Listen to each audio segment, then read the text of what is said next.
Okay, good morning, everyone. Time being 9 a.m., I'd like to call to order our Judicial and Public Safety Committee meeting. My name is Myrna Molina. I'll be chairing today's July 14th meeting.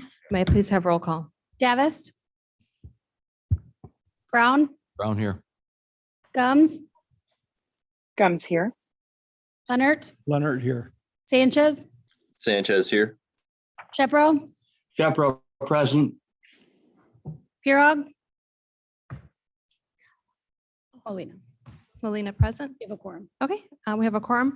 We're going to defer meeting minutes from June 16th to next month. And do we have any public comment? Okay, hearing and seeing none, our judicial financial reports are on file. Do we have anybody here from the Merit Commission? No, okay, the Merit Commission report is on file. So we'll move along to our KingCom. Good morning, Ms. Guthrie. Good morning. Our monthly report is on file, a list of our activities and training, and we continue to have one telecommunicator in training that we hope that she will be released in the next couple months. Last month, I did report that we had kind of unofficially been awarded a grant for a phone project to convert our phone lines to SIP or over the internet phone lines, which will have substantial cost savings. I do know the total of that grant. It's about $61,000, and that will be used between TRICOM and KingCom to convert those phone lines over and save long-term costs. So that project is in the next coming months, and that's kind of part of that next generation 911 upgrade. I also just want to highlight, there is some 911 overlap with this, that the National Suicide Hotline 988 goes live on July 16th. So that is this week. That will be available to the public. Instead of dialing the 10-digit emergency number, citizens can dial 988 for any kind of mental health crisis, substance abuse, any kind of mental health related issues, and there are services available to them 24/7 by dialing that number. So how that's different than 911 is 988 has suicide prevention and has mental health crisis lifeline. They have specialized intervention by trained call takers with advanced training in de-escalation and clinical suicide prevention, as opposed to 911, which is more the emergency line for public safety emergencies, medical emergencies, law enforcement emergencies. Again, anybody in a mental health crisis can always call either line, but now starting July 16th, the 988 will be available. Great, wonderful. Any questions or comments, Mr. Leonard? Thank you, Madam Chair. Michelle, I was wondering with respect to that grant that we're getting, the 61,000, that's going to be split between KingCom and TRICOM. Is that a 50-50 split or is it proportionally different? It really comes down to the technical requirements from either center. I have to look at what that distribution is, but one of us may have more phone lines than the other. So it comes down to, we did the grant together. So we actually applied jointly as part of our ETSB because we are in the same ETSB. And then what the breakdown looks like is really in respect to our technical requirements. Thank you. Mr. Brown? Thank you. Brown speaking.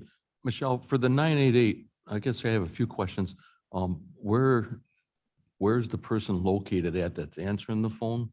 Mhm. And how, if someone calls in that maybe is suicidal, that person that answers the call of 988 is trained to know whether or not they can just transfer that person onto a local agency or whether or not they need them to notify 911 Mhm. of the condition. Is that how that works?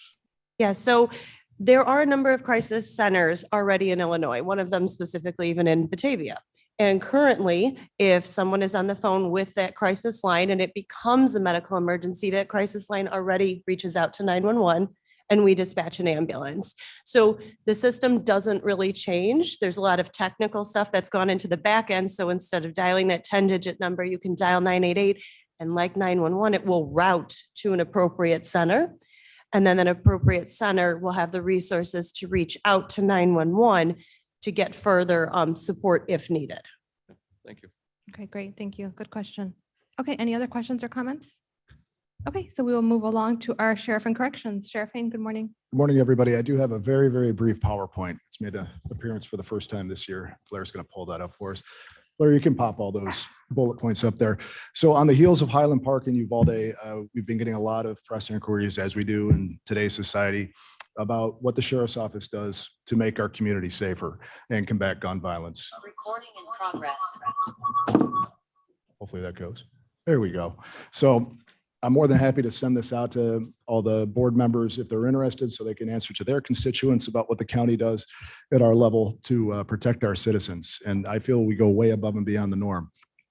We did outfit all of our deputies with modern patrol rifles with optics. So those are basically scopes on them so they can properly respond to violent incidents. I've talked about before our monthly stress-induced firearms and self-defense training. This is abnormal. Most agencies do not put their officers through a monthly training like this. We require all of our deputies to go through annual rapid response training, which is the proper response to an active shooter incident. We've added additional manpower over the summertime to our patrol division. And with that, just in the last week, they seized 16 illegal guns north to south in Kane County. We've begun an integration with the Aurora Police Department. I've talked about how unique Aurora Township is.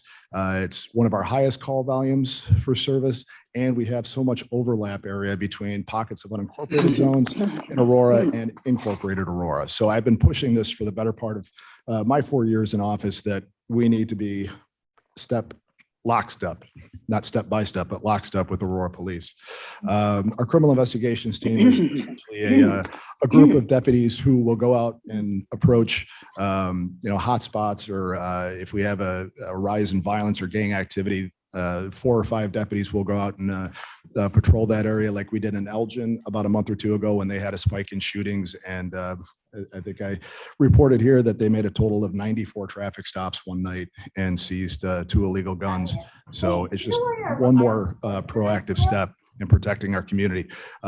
We also like to promote our active shooter training. We're doing it every Tuesday now. Now that COVID is over, taught by Lieutenant Williams at the Sheriff's Office every Tuesday evening, and we pack every single class. So it's good that the community is coming out and going through these courses. You see our fellow board member there, Cliff Sturgis. He went through our concealed carry license holder course. It's an advanced course if you already have a license. Our SWAT team members put you through a tactical course. And this is just to ensure that, hey, if you legally have a gun on your hip in the community, that you're at least training with it and you have some considerations of your environment when you're out there. And we're constantly working with our school districts. Not only do we have school resource officers, but we attend their security briefings and constantly give recommendations to them about how to better protect their children. And we are now working on a gun buyback program with Madam Chair and the Health Department. We're looking to host that in Aurora now that it's passed through the loops of our state's attorney's office. It'll probably be early August. And this will be the first time this has been done in Kane County. So it'll be very interesting to see how that goes. And Blair, if you could flip to the next one, I just have a couple other updates on life at the Sheriff's Office. We do have the Live Golf Tournament. You all may have heard that at the county board meeting that's coming out to Rich Harvest Farm. This is going to be a gigantic lift by the Sheriff's Office, State Police, and Sugar Grove Police Department. We're leading the coordination on that, both traffic around the event and security at the event. We're looking at a cost of billing the Live Golf folks about $125 an hour per deputy. And that is standard with the state police. That's their cost. So we decided to stick with that for everybody that's going to be working it. And finally, regional jail consolidation. A local sheriff and I believe that this is going to be the future of corrections. We're focusing on the female population first, and this is going to be a transition probably that will start in September and take full effect by the beginning of next year, where we're going to start with the female population because that disparity is so large. For example, we have about 310 people in our custody right now, and only about 30 of them are women. So the concept is to pool them in our jail because we've cut our jail population in half. And we don't have to add any more staff because of that. We're well staffed. And so this is actually going to generate, we estimate, about 1.2 to 1.5 million in revenue for Kane County going forward at no additional cost, again, because we don't have to add any more officers to do so. So that is all I've got from the Sheriff's Office. Welcome any questions. I should note that I don't want to be rude, but I do have to walk out right after my portion here because I am hosting 9 of those jails at our office today for a walkthrough and a coaching tour on what we do here. Okay, any comments or questions for Sheriff Hain? Okay, hearing and seeing none. Thank you, Sheriff. Thank you. Okay, we will move on to our state's attorney. Ms. Mosser, good morning. Hi, good morning. Sorry I could not be with everyone in person. I am going to be one of the presenters at Sheriff Hain's event that he is leaving for, so I'm getting ready for that. Our file, for whatever reason, our reports are not on file. We will supplement that and get everything on file. We have finally completed our end of the year report, and I hope to present on that during our next meeting. Other than that, I have nothing else to report today. Thank you. Any comments or questions for our state's attorney? Okay, we will move along to our public defender. Good morning. Our reports are on file.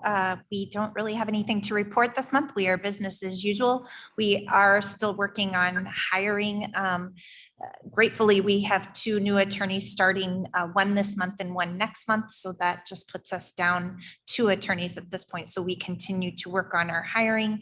And we are, I'm sure Judge Hull is going to talk about this, but we continue to work on preparing our office for the coming of the Safety Act and how that will impact us. That's all for this month. Okay, thank you. Any comments or questions? Okay, thank you. Okay, we'll move on to our judiciary and courts.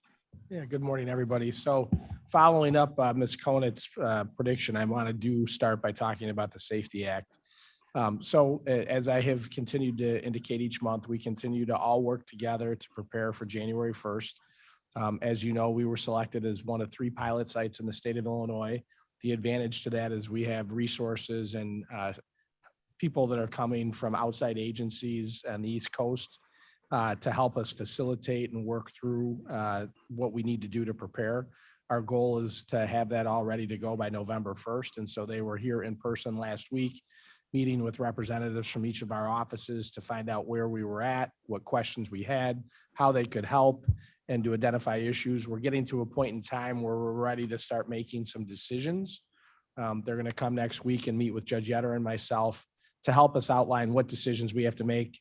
So again, we can give our stakeholders, circuit clerk, public defender, court services, state's attorney, information they need about how we are going to go forward. Because as we've talked about in the Safety Act, there's a lot of contradictions in the act. There's vagueness in the act. So ultimately, it's going to be up to each jurisdiction to decide how they're going to apply a particular statute. And that's why making those decisions sooner rather than later are going to be helpful and necessary. So that's where we're at. We continue to talk about different topics of interest that are going to come up. I just want to throw a couple things out there just so that you can see what we're thinking and issues that we're trying to address. One issue that we met with the sheriff and Mr. Fletcher on was, what do we do for the weekends? Right now, the way that the legislation is written is if the state files a petition to detain somebody, those petitions to detain have to be held immediately, or if a continuance is requested, either 24 or no later than 48 hours after the petition is filed. So to give you an example, let's say somebody's arrested on a Friday night, state decides they want to file a petition, we could be required statutorily to hold that hearing on Sunday. If it's a holiday or a weekend, we're required to hold that hearing on that Monday holiday. That's not something we do right now. And based upon the increase in the discovery and that has to be exchanged, what we're talking about is bringing everybody into the courthouse, including potentially the public, on Saturdays, Sundays, and holidays, which means that that's something that we don't do right now, which then for security and for the sheriff, they have to start talking about what kind of security personnel they have to bring in. In addition, when we talk about union contracts and non-union contracts, we have to start trying to figure out how do we staff Saturdays, Sundays, and holidays. In addition to that, bond call right now typically starts at 8:30 and is done by, on a good day, say 10 to 10:30. That's the hope. Sometimes it's a little bit longer, sometimes it's a little bit shorter. But if we do have to hold these hearings, we're talking about starting bond call at 10 o'clock in order to give the public defender and court services the time they need to prepare, and these hearings potentially going into the afternoon. So, I mean, just think about, what we're asking our employees to do. So that's a Saturday or a Sunday where we could potentially ask people to be here till 3 or 4 o'clock in the afternoon. So it's not unique to Kane County. These are conversations, but it's just operationally something so that you can kind of understand as we're working through this, things that we're trying to make decisions on. Another one that I think is really fascinating is, as of January 1st, there will be people in the jail on offenses for which you can no longer detain people. So let's just say that somebody's sitting on a battery case and they can't post the bond. While as of January 1st, that is not a detainable offense. And so there are a number of people who will be in custody that can no longer legally be in custody. And the issue for the jurisdictions throughout the state is, how do you plan for that? How do you address that? Do you wait until January 1st? Or do you try to take a preactive or a proactive approach to try to bring those cases before judges in advance, so you can make plans for that January 1st date? So again, there's not answers to that question. We're all working through that together. That's always the upside, is that we're working on this together. But it's issues like that continue to pop up. that we are trying to figure out ways to address, each day. And each time we meet, there's more questions that come up. But again, as I've said to you before, I have absolute confidence that we will work through these. But it's taken a lot of staff time and resources to work through it. So any questions about the Safety Act at all? Any questions for Mr. Brown? Brown speaking. Judge, do you have any idea what you just mentioned about the people that are in jail that may not be detainable as of January 1st? As of today, how many people would that be? Do you know? We don't, and we're working with the sheriff on that. One is the jail list, like Sheriff Haynes just said, I think today they said 313 were in custody. So it's a fluid number. Yeah. I think that we've done a good job as a system. I don't think there's a lot, but I think that, well, I don't know, Kyle, do you have any thoughts out there? And by introduction, Kyle has been our go-to guy each day. Kyle reviews all the incoming bond call activity, puts out a report that indicates how many of those people could be detained, how many could not be detained. And so he's trying to give us an idea of forecasting what our work's going to be. Because I just put him on the spot, I'll also say he does an absolutely fantastic job with his Excel spreadsheets and has really helped not only us, but I've shared his work with chief judges throughout the state because it's all about forecasting. So that was a long way to say, Kyle, I gave you another 30 seconds to think. Do you want to come on and step on up?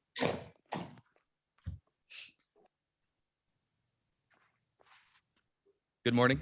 Thank you for the invitation, Judge. I appreciate that. So of the roughly 300 plus we have in custody, we know the majority of people that are detained in the jail are in the pretrial phase of justice. And of the people that are detained pretrial, roughly half are currently held on a detainable offense. So we're looking at a little less than 300 currently in custody that are detained pretrial. My guess would be around 250 to 275 of those are probably in the pretrial phase. So take 250, 275 divided by half. That's roughly how many we have. So if I understood that right, then about 125 or so would be, if you wait until January 1st, released from jail on January 1st. That Correct. According to the legislation, we could no longer hold them after January 1st.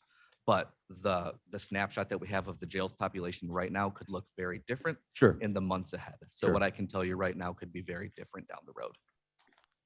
Okay, thank you for that. and there's some, and again, when we talk about like different philosophies, so one way to kind of attack this is to try to bring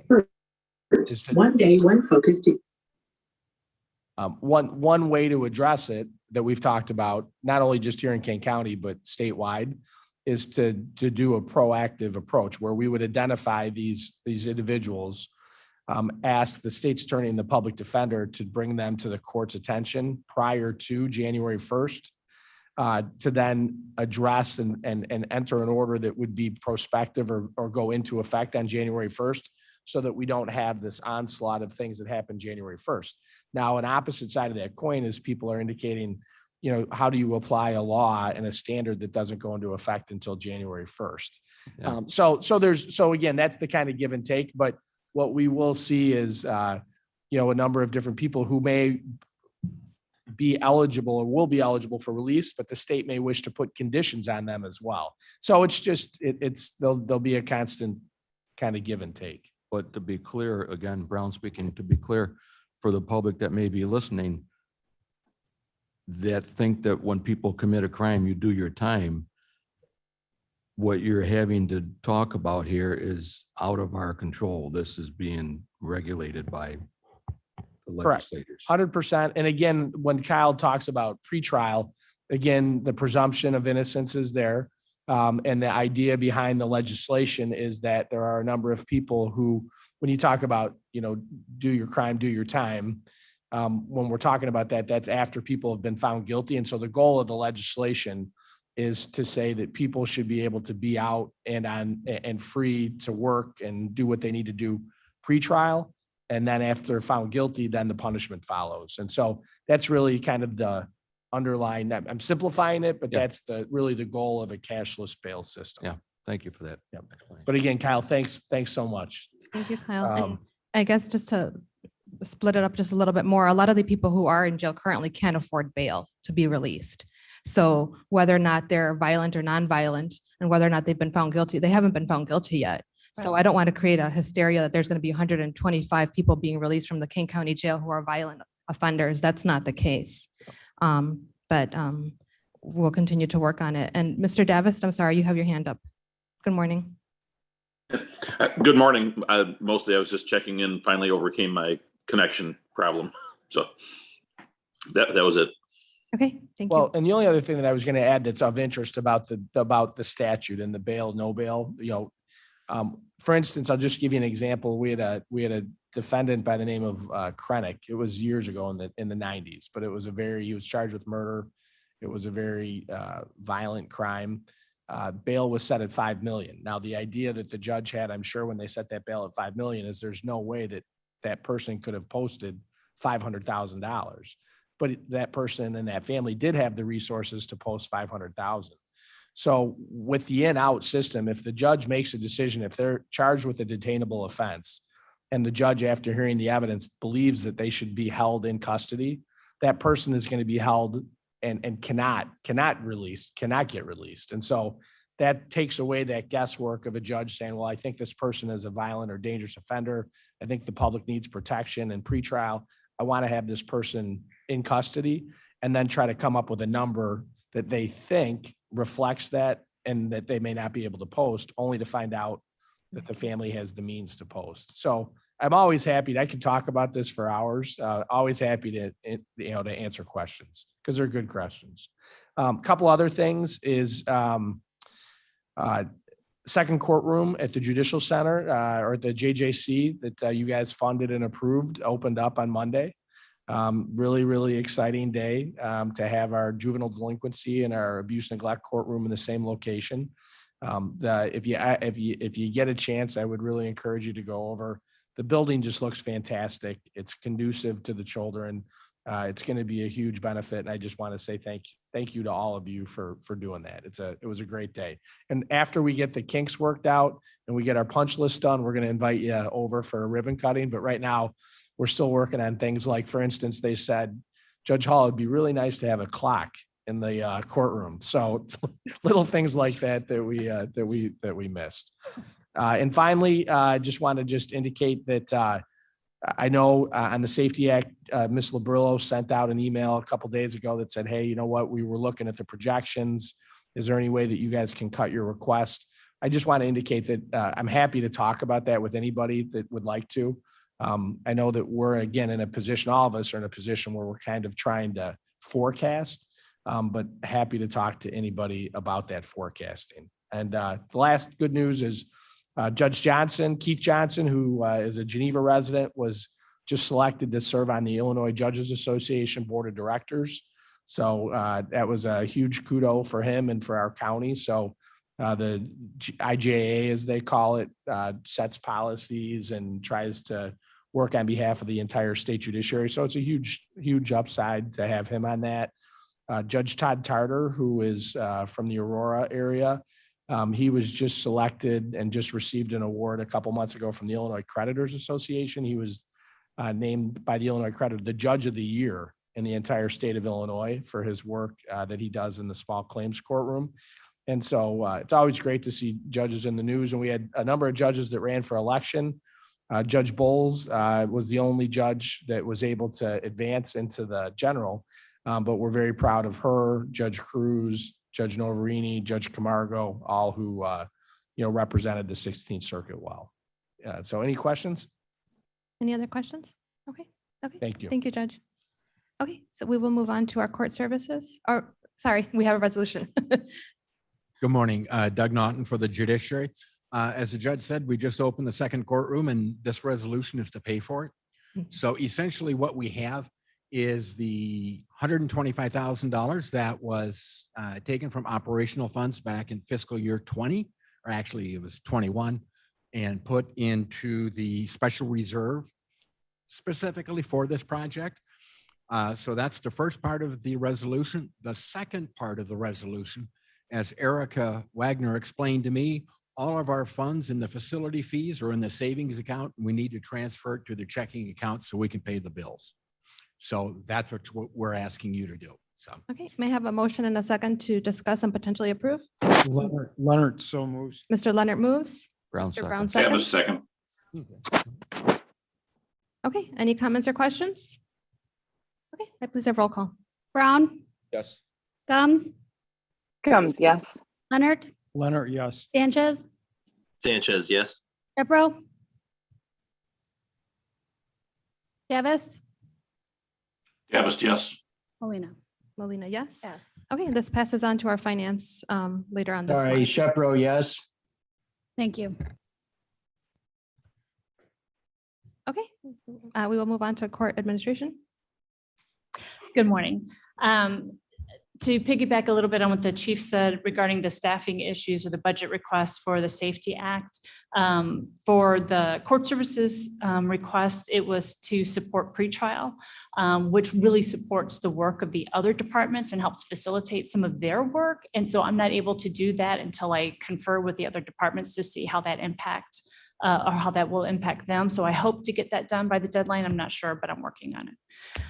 The second piece is that I have a resolution in front of you today, and I also have a probation officer here today who has been elected by her peers for probation officer of the year. So I would like to do the resolution first, and then I'm going to toss it to the chief for the staff recognition, if that's Go ahead, okay. Ms. Ost. So one of the really cool things about Kane County probation that a lot of people don't know, we were one of the very first probation offices in the entire state of Illinois. Kane County and Peoria County developed their own in-house county-based probation offices in the 1880s, 1890s. It's very, very cool. So our proclamation reads, probation officers and pretrial officers and youth counselors are essential part of the justice system. And you all know that's true because the detention facility was open 24/7. We were staffed. We came to work every single day. Whereas probation officers, pretrial officers, and youth counselors serve the community by promoting positive behavioral change using proven methods to increase safety. And whereas probation officers and pretrial officers and youth counselors are highly skilled, we all have to have a bachelor's degree by a state standard. Probation officers, pretrial officers, and youth counselors uphold the law every single day with dignity and recognize the right of the public to be safeguarded from criminal activity. We are compassionate public service who respect dignity, cultural diversity, and the human rights of all people. And whereas probation officers, pretrial officers, and youth counselors are responsible for supervising almost 7,000 adults and 500 juvenile offenders who live right here in this county. And we make sure that they're compliant with their court-ordered conditions. And we are highly trained professionals, and we're problem solvers, change agents, and we're very concerned about the highest level of public safety for the community. And whereas probation, pretrial, and youth counselors are true force for positive change that advocates for the community and restorative justice by providing services and referrals for offenders. Now, therefore, let it be resolved by the board that recognition and proclamations are giving for next week, July 17th through 23rd as probation and pretrial supervision week. Yeah, go ahead. That's it. Did you want to? Yeah, I didn't know if you had to vote on that part, so I was going to wait. Yeah, okay. May I have a motion and a second? Leonard, so moves. Okay, Mr. Leonard moves, Mr. Brown seconds. Roll call. Brown, Gums, Gums, yes. Leonard, Leonard, yes. Sanchez, Sanchez, yes. Shepro, Davis, Davis, yes. Molina. Molina, yes. Thank you. Resolution passes. Judge Hall, go ahead. Sorry, my mic was muted again. Shepro, yes. Thank you, Mr. Shepro. So first of all, I want to make sure that we acknowledge that Krista Larson's parents are here. So thank you very much for joining us today. And this is a fun day for us. So the first thing I'm going to do is we also have a couple of her supervisors. We have Kyle and we also have Lindsay Litticoat who are here supporting Krista, my fault. And so I'm going to go ahead and read this first, and then I'm going to say a few words. So again, what we're recognizing that she has been voted on by her peers as the probation officer of the year. And this is what was written up. Krista Larson has been working with Kane County Court Services since 2007. In her time with court services, Ms. Larson has continually gone above and beyond the typical duties of her position. She voluntarily facilitated Thinking for a Change, a cognitive behavioral treatment group, on a weekly basis for both adults and juveniles on community supervision. She also trained some of her fellow probation officers as well as detention staff on how to facilitate this type of therapy.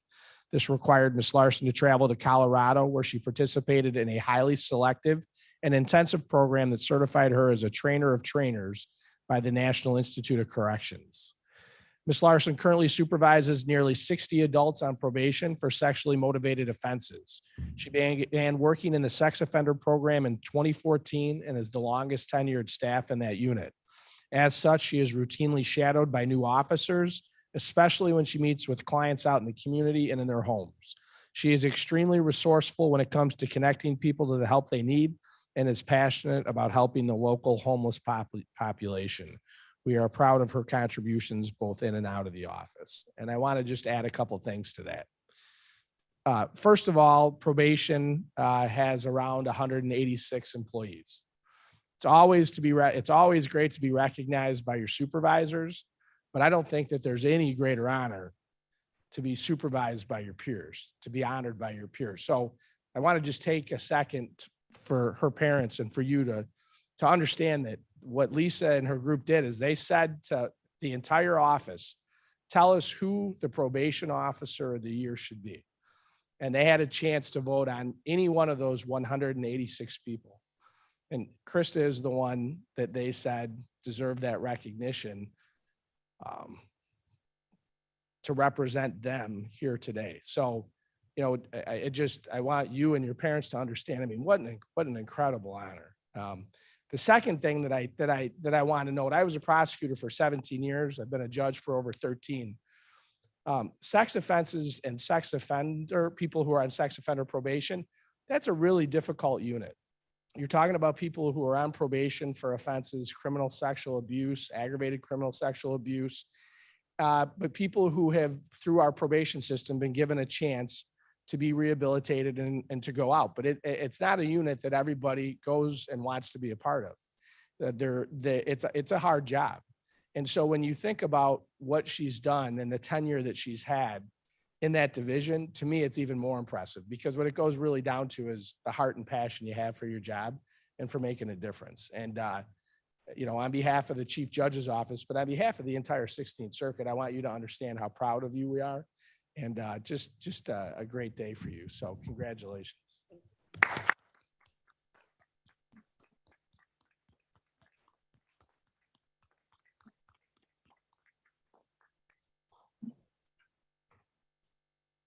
So I fumbled this morning and I couldn't get the certificate in the frame. I apologize. So we'll make that happen right after this. So I'm presenting you with this certificate to Krista Larson in recognition of your exemplary service. You've been awarded the Probation Officer of the Year by a majority vote of your peers. The chief was right. Over 44% of the vote went to you. So thank you and congratulations.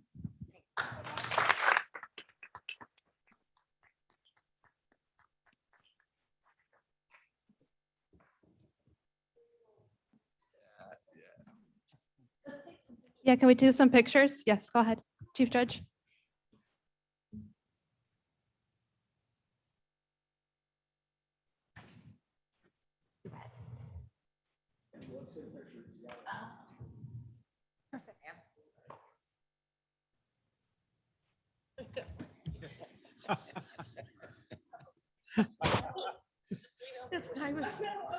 There's Michelle in the background. Come with the parents. I don't want to. That's This is true. a celebration. Yes.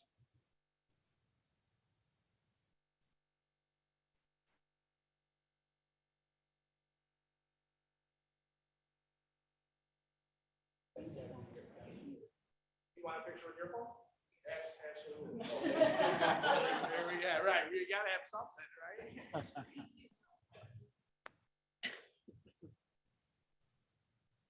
Quit moving.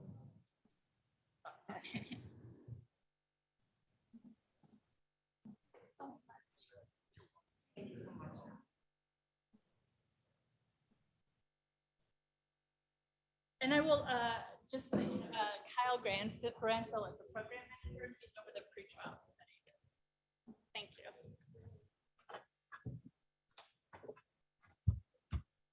Thank you. Thank you for being here.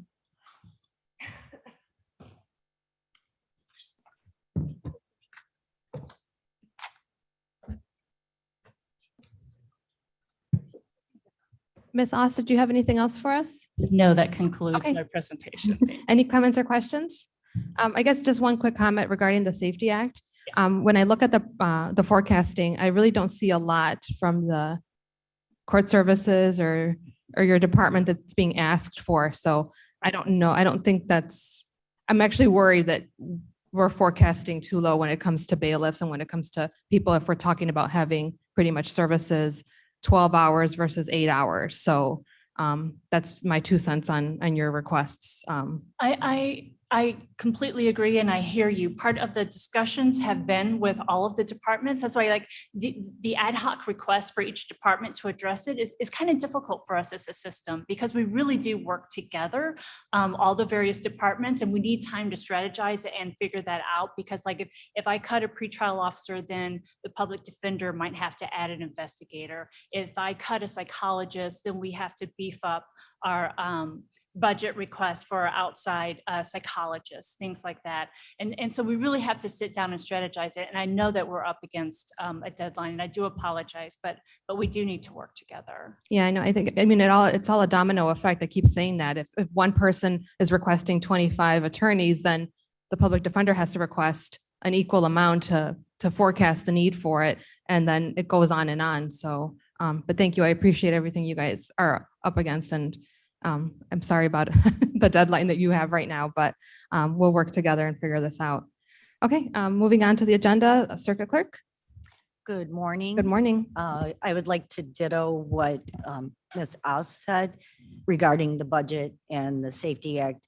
And it is a domino effect. What occurs in the offices before our office, trickles down to our clerks. And when we add more courtrooms, we need more clerks.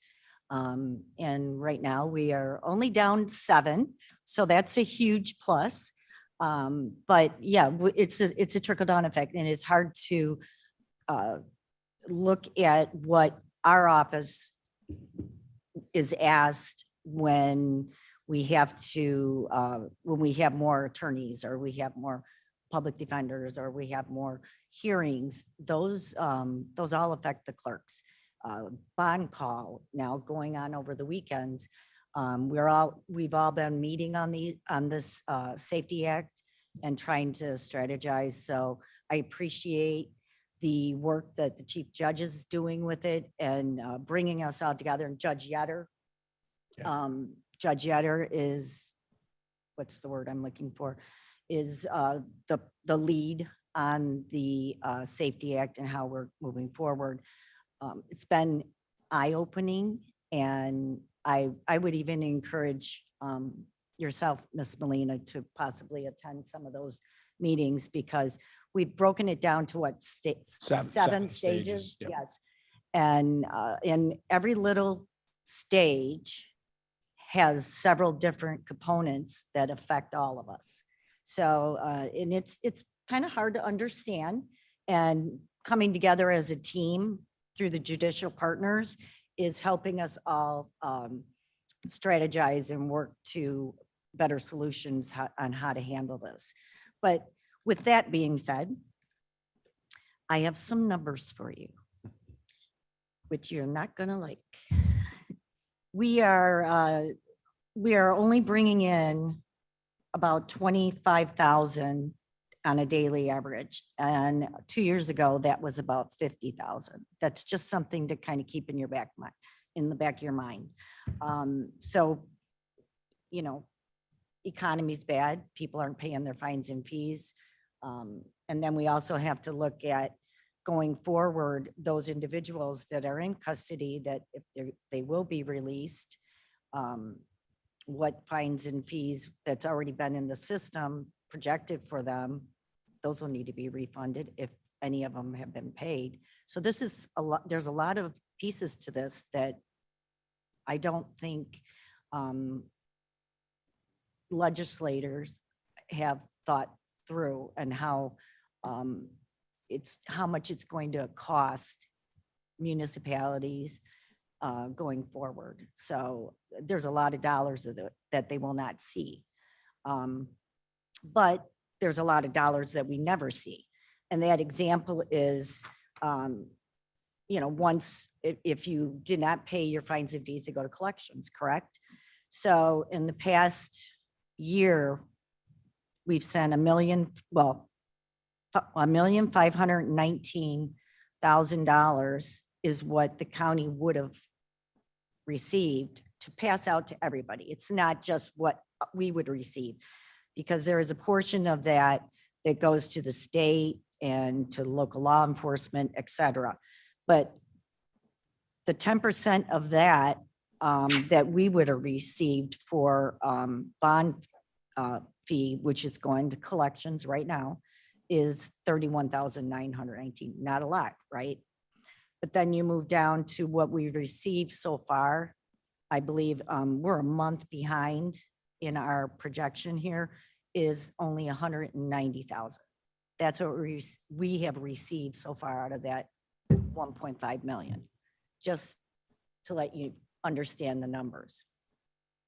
Now, I just wanted to give you what our cases are, what our clerks have been processing so far. So the cases filed year to date for criminal cases is 18,398. The difference is 3,800. That's just for criminal cases this year. So they're up 3,800. In civil cases this year, we are at 5,725. That's for the past 6 months. And those are up 2,500 from last year. Probate cases this year. Now, this usually is kind of low anyway. So it's at 560, and it's only an increase of, well, an increase of 77. So that's not too bad. But the total cases then filed so far this year is 26,573, 7,800 more than last year. It's just something to, there's more cases being filed, and that requires more work being done by all of us. And that's something to look at also when you look at our budgets and what you're asking of our offices. It's kind of, we're already at bare bones. And I don't think any of my partners here have excess in our budgets that, we just don't. We've been cutting and cutting for years. I know, because I was one of you. And it's been, and now it's coming to, the top where there's nothing more to cut. And it's just something that I think the board needs to kind of look at and maybe help us to figure out what you're asking of us and what we could possibly do. But because I know there's so many unknowns with the Safety Act, we might not need this or we might not need that. But the problem is we don't know right now. And I think with our pilot program, I think that's phenomenal, because then it helps us get a little perspective on what next year actually will be like. So, and another thing I wanted to talk about was I got so many emails regarding my annual report that I put out, which I do appreciate everybody reading, but it said cases pending, okay? And that went all the way through last year also, and we included it in it. And it was 102,431. Now you have to take into mind that it was during COVID, courts were closed, nobody was going out, a lot of activity not happening, correct? So that was cases pending. I know there was a lot of discussion on evictions and foreclosures and it was misinterpreted that there was 102,000 foreclosures in Kane County, and that was incorrect. So I wanted to set the record straight. I sent everybody an email. So the new evictions, now we're talking a 7-year period. Well, to date, 6.5 years. New evictions for 6.5 years is 7,911. New foreclosures for those 6.5 years was 3,934. So now there were 385 evictions that were closed. They're taken care of. That leaves 7,526 that are still pending. I'm sorry, that I said that backwards. 385 are only pending. So that left 7,526 that were closed. Those are done. So the only pending evictions are 385. Now we go to the foreclosures. We had 3,934 for the 6.5 years. Pending still is 483. So foreclosure cases that were closed was 3,451. So if anybody has any questions on my math or. No, I think the concern Mr. Ford had was, because of the COVID and because, there was a moratorium on evictions where everybody kind of stood this year. So. And that's why they went up. Yeah. So that's kind of, I think. It ended, the moratorium. Right, ended. because the moratorium ended. I think the scary thing would have been, there's all these people who are being, evicted at the Oh, same yeah. time. So. Mhm, I understand. But thank you. I appreciate that. No problem. Any other questions? Mr. Leonard? Thank you, Madam Chair.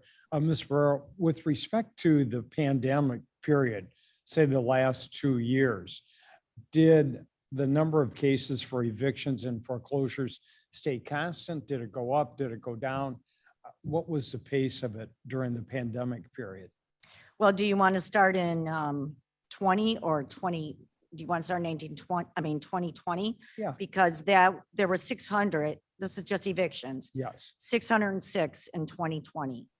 In 2021, 892. Past 6 months, 827. Yes, because the moratorium was lifted. And then that's evictions. Now foreclosures 2020 were 300. 21, 162. In the past 6 months, 384. Now, those seem very high, but if you go back to 2017 through 2019, that was when the housing market crashed pretty much. Evictions in 2017 were 1987. 2018, 1683. 2019, 1748. Foreclosures for those years, 1096, 983, and 904.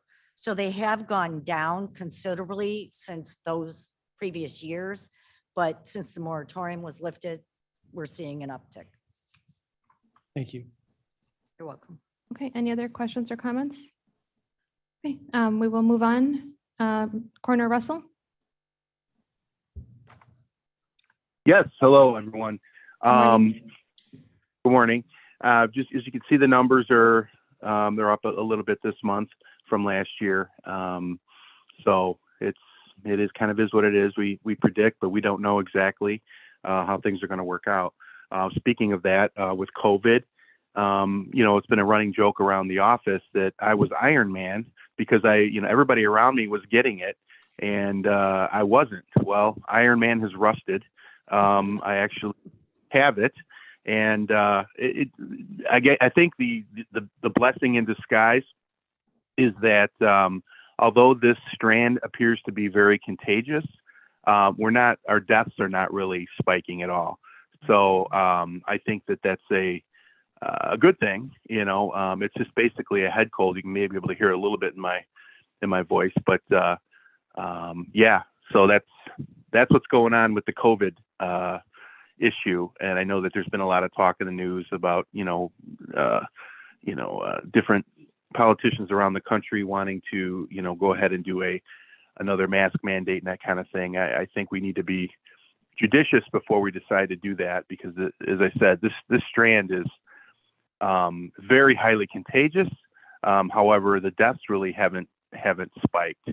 So anyways, but so that's that. Another issue that I'm having, we have my chief and myself have a vehicle so that we can get to scenes and whatnot and be, because we're 24/7, so we don't know when people are going to die, and there's times we need to get there. So we each have a vehicle. The vehicle, one of the vehicles, the transmission is going. We've had a truck on order for replacement, and I just called the dealership the other day, and it appears that they cannot get it. So they said check back in 3 to 4 weeks, but I mean, we've had this on order since January, and at some point our transmission is going to go, and I got to make a decision. Am I going to throw $5,000 into a 10-year-old vehicle or what? So I'll be reaching out to each and every one of you to kind of give me some ideas as far as, because the Suburban we have is still in good shape, other than the transmission, which means we can get good money for it right now. We just might need to, and again, I don't know really what my options are, and I work with purchasing and whatnot, but I think they have the same issue everywhere, that people just cannot get vehicles right now. So yeah, that's it. Can't think of anything else. Thank you. Any comments or questions? Coroner Russell, I had one question. I was hearing on the radio yesterday about a report from Will County's coroner regarding an increase in overdoses linked to a specific drug. Has King County come across any of those cases?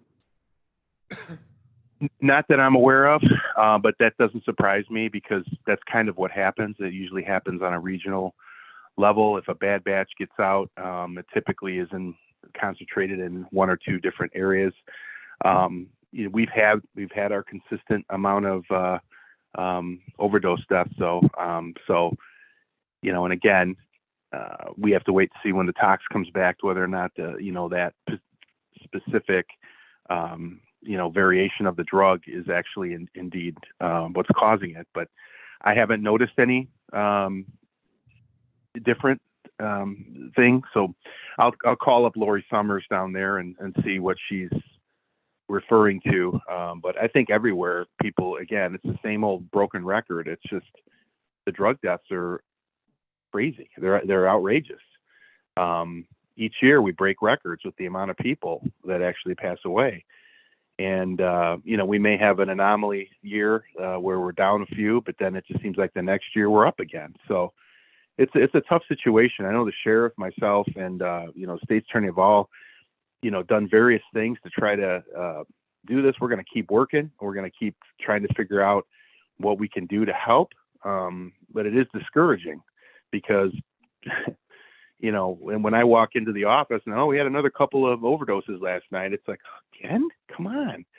It's just, I don't know. I mean, we got to start thinking outside the box. I know the sheriff's doing a lot of that, and, there's not much much more thinking outside the box that I can do. But if there's anything, and anybody has any suggestions, I'm more than willing to listen. But it is very discouraging, the amount of overdose deaths that we've been having over the past few years. Okay, thank you, Coroner Russell. Any other comments or questions? Shepro, question. Mr. Shepro, go ahead. Rob, is there any trend in the stats on the overdoses? Is it similar to what it's been, or are some age groups becoming more apparent than others? Well, from what studies, again, a lot of our studies with these drug deaths have to be in arrears because, that takes long to, just like anything, I guess, that you're studying. But the last few years, the age has actually gone up, the average age. The 30 to 40 and the 40 to 50 range, I think it shocks most people to to realize that those are our two highest death categories as far as age. And it's just not a young person problem. Even though there are young people that die from this, it's not categorically a young person disease. It seems to affect the middle-aged people, more.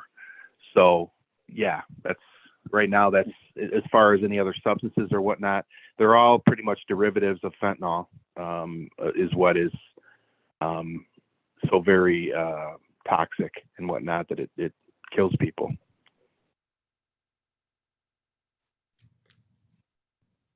Okay, thank Thank you, you. Coroner. Mr. Shepherd, I'm sorry, go ahead. No, I said thank you. Okay, any other comments or questions? Okay, thank you, Coroner Russell. Okay, we'll move on to new business. Any new business to discuss? I think the only thing pending right now is the budget discussion. I know during one of the finance or ad hoc meetings, there was a discussion whether or not Judicial and Public Safety should present their budgets to our committee first, or if it's going to be presented to like a committee of the whole structure, whatever. So I don't know what everybody's opinion is on that, but I guess we'll wait for direction from our finance chairs.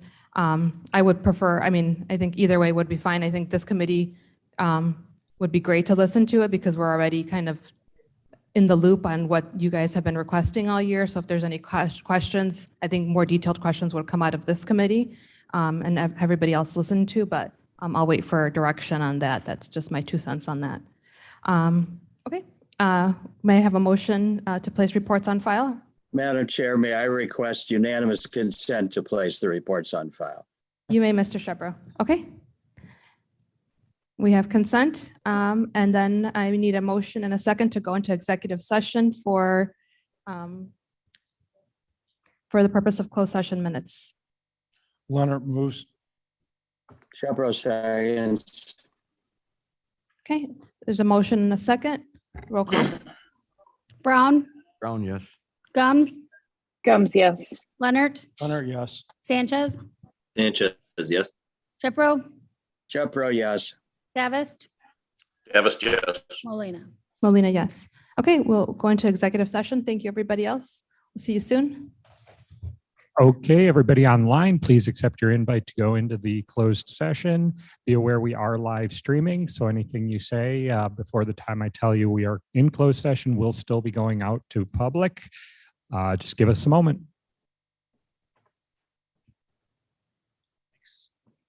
See you guys. Thank you. Have a good day.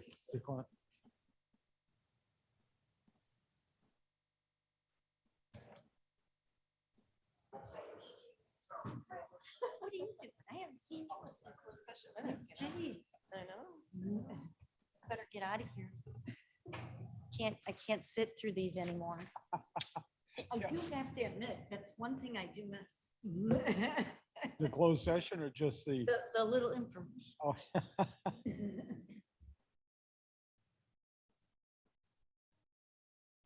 I'm still missing one person joining closed session.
Okay, you are in open session. Okay, we are back in open session. May I please have roll call?